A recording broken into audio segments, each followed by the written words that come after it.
In a narration found in Sahih Muslim, number 6543, the Holy Prophet Muhammad, peace and blessings be upon him, advised that Allah, the Exalted, does not judge people based on their outward appearance or their wealth. Instead, he observes and judges people's inward intention and their physical actions. The first thing to note is that a Muslim should always correct their intention when performing any deed, as Allah, the Exalted, will only reward them when they perform righteous deeds for His sake.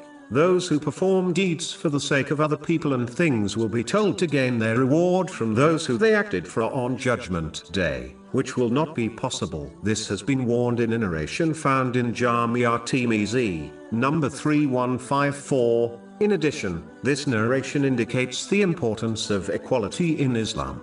A person is not superior to others by worldly things such as their ethnicity or wealth. Even though many Muslims have erected these barriers, such as social castes and sects, thereby believing some are better than others, Islam has clearly rejected this concept and declared that, in this respect, all people are equal in the sight of Islam. The only thing which makes one Muslim superior to another is their piety, meaning how much they fulfill the commands of Allah, the Exalted, refrain from His prohibitions and face destiny with patience according to the traditions of the Holy Prophet Muhammad, peace and blessings be upon him. Chapter 49 Al-Hujurat, verse 13. Indeed, the most noble of you in the sight of Allah is the most righteous of you.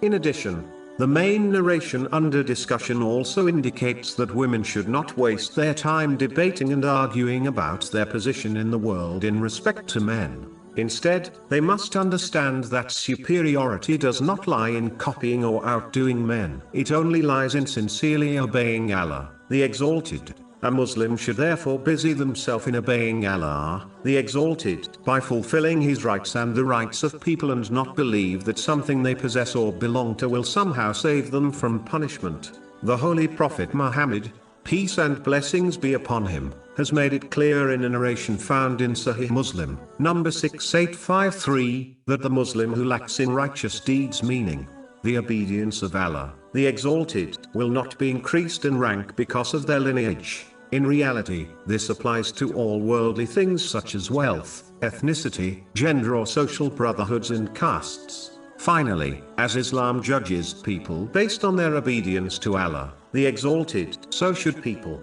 They must not deem others inferior to them or others based on worldly standards, as this often leads to pride and failing in fulfilling the rights of others, both of which lead to disaster in both worlds. The real status of a person is hidden, as one's intention is hidden from people, even if they can observe their actions. Therefore, it is foolish to look down upon others, as they may well be superior to them.